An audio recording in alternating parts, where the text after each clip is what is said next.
That's the way that you move to financial freedom. What's the definition of that? When your passive income exceeds your expenses. Okay, let me unpack that a little bit. When your pension, your Social Security if it's there, interest on your savings, investment income exceed your living expenses. Okay? Now, by God's grace, and not because Ray and I were so smart or even understood this, all during our lifetime, we were faithful in putting into the pension fund to which we contributed. And therefore, we have the luxury at this point in our life to have the joy of volunteering here at Fellowship, or volunteering. Ray works at a food distribution and clothing distribution, does books over there in Siloam, where we live, in Siloam Springs. Well, that only comes about if you have financial freedom and can come to that point. And Lamar, you and I have talked about the book Halftime, positioning yourself so that when you come to this later years of your life, you're free to do what God has called us to do. You love it, you're fulfilled by it, and you extend the kingdom along the way. This is the goal, the bottom line in retirement planning, financial freedom as you move into that retirement phase of life. However, reality in our culture is that the addiction to materialism, consumption, and greed. Now, what does that mean? Addiction, I can't stop buying. I go to the store and I buy something, I bring it home, I never wear it, or a tool, or whatever touches you. It's an addiction in our culture to buy. Materialism, consumption, we are a consuming society. We talked about the verse in Ephesians 4:28 back in our giving lesson, session 3, how from the very beginning, God never intended all of our paycheck be spent on ourselves. And if you look at the end of Ephesians 4:28, it says that we should work with our hands. It starts out, do not steal, work with your hands, that you may have something to share with others. God never intended us to spend it all. But the message in our society is not only spend it all, but if you run out of money, guess what? You have that little plastic in your pocket. And you can go up to 103 and 110% of spending in our society, be very respectable, but it will take away from being faithful toward your retirement. Materialism, consumption, greed, accumulation in our culture, worrying about our security, though we profess theologically, biblically, that our security is in God, being greedy and accumulating when our God is a God of circulation and distribution, not a God of accumulation. God said some things about saving up for retirement, and one would be Proverbs 21:20. The wise store up choice food and oil, but fools gulp theirs down. Those are not my words, those are God's word. Don't kill the messenger. But God is pretty straightforward. If we have income during life and we have health and energy and opportunity to make a living and have some in excess, which certainly we do in our country and particularly in Northwest Arkansas, and if we just gulp it all down and spend it and end up with nothing at the end of the life, God just uses the four-letter word there, which you can see. Another verse, Proverbs 30:24 and 25. 4 things on earth are small, yet they're extremely wise. Ants are creatures of little strength, yet they store up their food in the summer. We do not have to be smarter than a 5th grader. Okay? We just have to be smarter than an ant. Okay? God says that should be so natural that there's going to be a day coming when you can't harvest and you can't work. Wouldn't it make some sense to put it away? That's the discipline of retirement planning. Starts with the youngest of you right in here. Now, the wise person, little summary, who develops self-control and planning will be, and those next 2 words I did not have in when I first started doing this class. And then I thought about our culture internationally. I put in most likely be prepared because there is no guarantee. I didn't read the news in the last couple days, but a few days ago, before going into Sunday class on this, Greece was just saying, help, help, we don't have any money, going to upset the EU, the euro, etc. And if you're reading, whether it's the conspiracy theorists or the doomsdayers, that there's a whole new money system coming into our country now, and 20 government agencies are accepting that money, and so I don't know what's going to happen with the dollar. My savings is in dollars. Well, I don't know. Most likely, if we are disciplined, then we will be prepared for the retirement phase of life. But I can't guarantee it, but I can guarantee that there's a God that I think we all believe in who says, I will take care of my people one way or the other. And I know that's where our real security is. So how do we then get prepared for retirement? We've talked about the downside, the tragic status in our culture. What do we need to do? Here are some basic rules and principles. First of all, we look at God's counsel, where he says, steady plodding brings prosperity. Steady plodding brings prosperity. And the verse for this is, one verse is Proverbs 21 and verse 5. Good planning and hard work lead to prosperity, but hasty shortcuts lead to poverty. I read another translation of this where it says, saving little by little. And the author was quick to point out that in the Hebrew, those words, whether it's good planning and hard work, or little by little, or faithfully, whatever translation, that Hebrew word says there is something about accumulating with the work of our hands, that it puts more value in what we do versus the last part of the verse, hasty shortcuts. He said talks not only, if you go back to the original language, talks not only about the speed of it, but the ease of it. We didn't have to work for it. We got it real easily. And he said, the way God has made us, if we have to work for something, we put greater value in it, especially the work of our hands. Rather than being handed something for free, it doesn't make any difference. And we could discuss, what are the hasty shortcuts in our society? If you think of the lotto ticket, Dave Ramsey calls that stupid tax. With all due apology to that dollar you left at wherever last night when you got gas, all right? He said it's just stupid tax. Why would you do that to yourself? And if we read what happens to people that win the lottery, who, by and large, are not good money managers, within 18 months, many of them have declared bankruptcy, though they got $22 million, because they helped all their friends and bought the Lamborghini or whatever they did.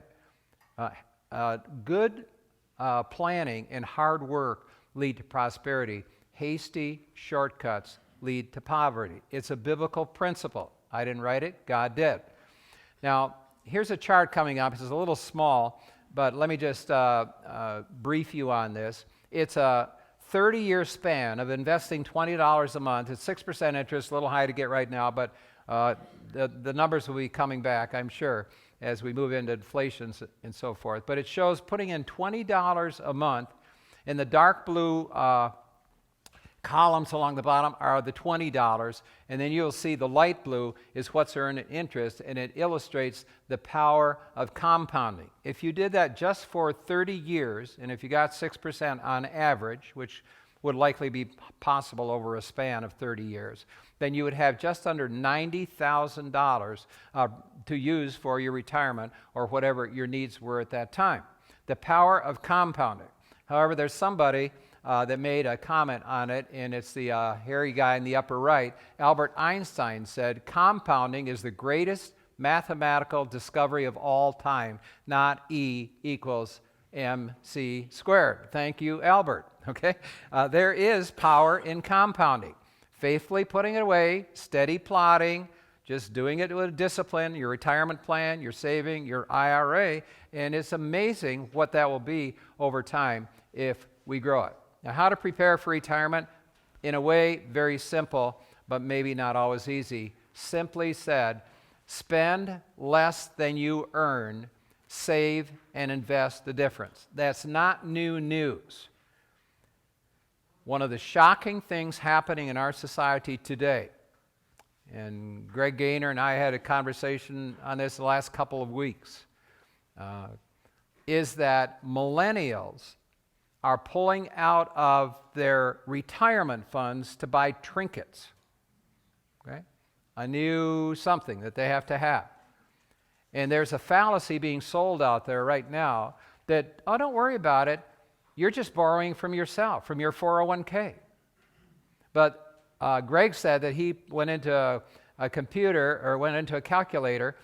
Somebody had come to him, and he's a teacher in FPU, Financial Peace, here at Fellowship. And he said, somebody came to him and said, should I take $10,000 out of my 401k to put down on a house? We really want a house, but we don't have anything saved up for it. Should I take that $10,000 out? Greg counseled no on it, but he said, I went to the calculator and I figured out over the span of life, say 30 years forward, 35 years, what would that $10,000 cost that person in retirement funds? Guess what it was? $250,000 with loss of earnings and loss of that there earning at the rate in the 401k. So, short-term decisions lead to long-term disaster. And if we could say anything about retirement planning, it's the discipline of spending less than you earn, Ephesians 4:28, invest the difference, and we're going to talk about being wise in the investment.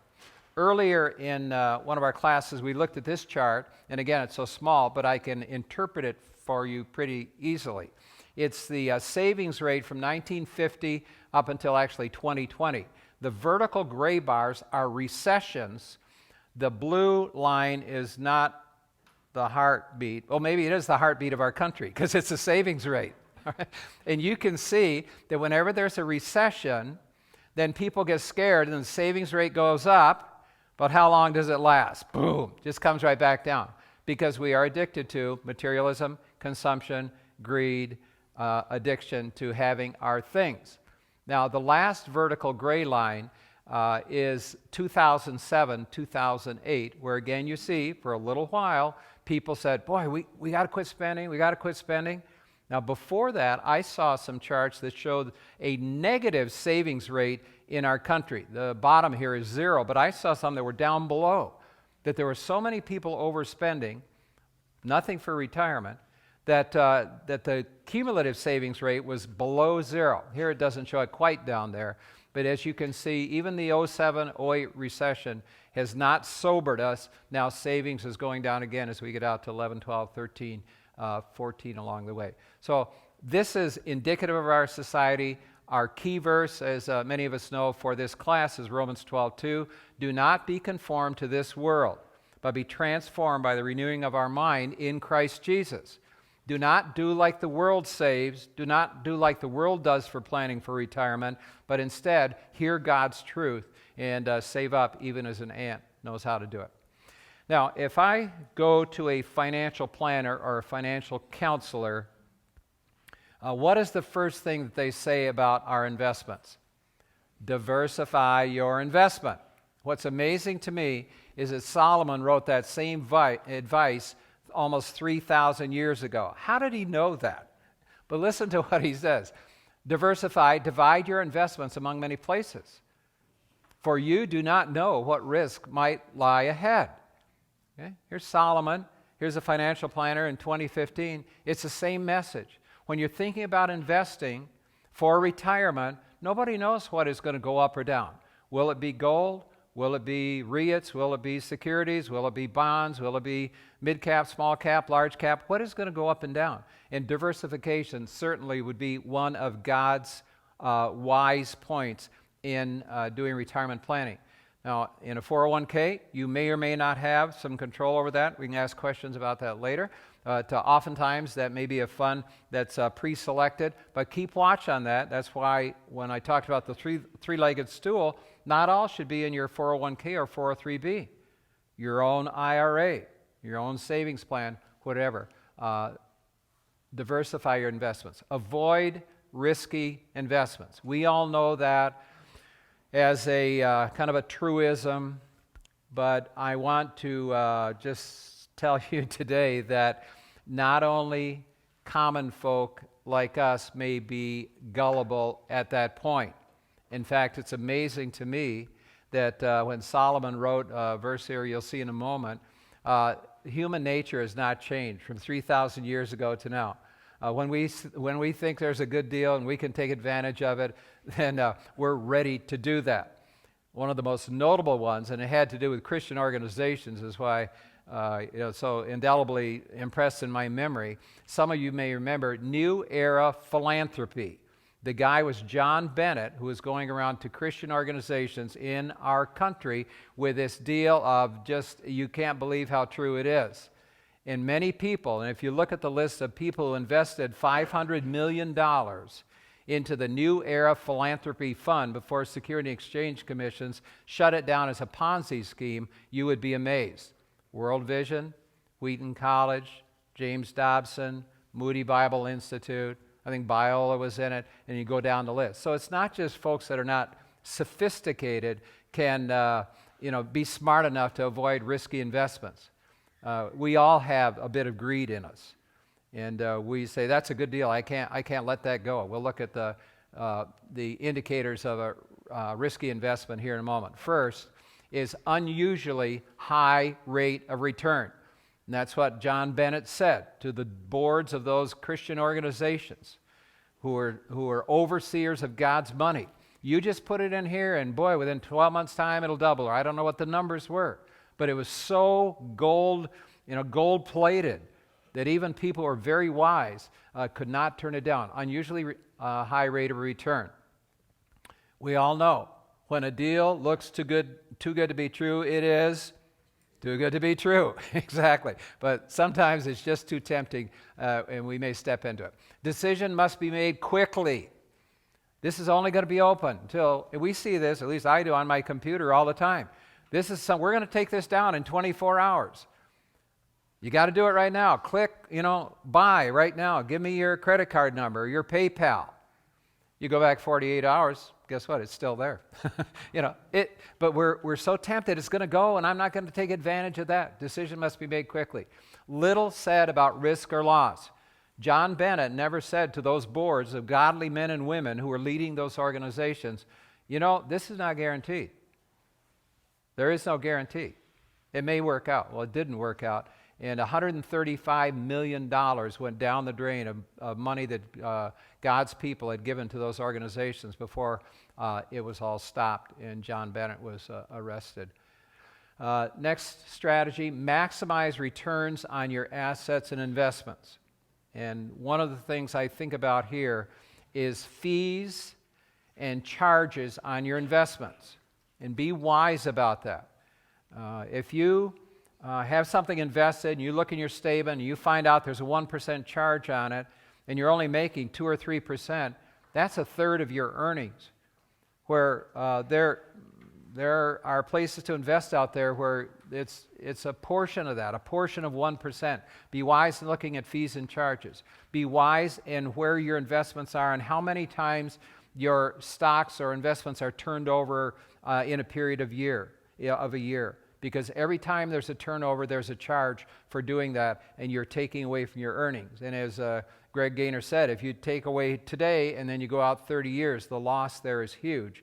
Be wise, maximize returns on the investments. Christ, when he was talking in financial language, in Matthew 25, he said, "Well done, good and faithful servant. You've been faithful with a few things. I will put you in charge of many things." Now that is not health, wealth, prosperity teaching. That is principle where God says, if we are good managers of what he has given to us, he will gladly give us some more to manage so we can bless others and reflect, as we talked in the first class, about the generous God whom we serve. That's not health, wealth, prosperity. It's Jesus' words, first of all. You're faithful in a few things? I'd be glad to trust you with more because you're doing what I ask you to do. Not consumption, not materialism, not greed, but being generous and blessing others. And then he says, come and share in your master's happiness. What might that mean? What's the master's happiness for us if we, in fact, are good managers? Somewhere I read there are 3 blessings that come when we are generous and we give to somebody else. It's, first of all, a blessing to God because we've been obedient and done what he said. Secondly, it's a blessing to us because obedience does bring blessing. And then third, it's a blessing to the recipient. And whether you take the illustration of Christ coming and giving himself and entering into the Master's happiness, or whether it's us as we pass through this journey of life and doing what God has said, we're going to be invited to come in to the Master's happiness, some here and some for eternity.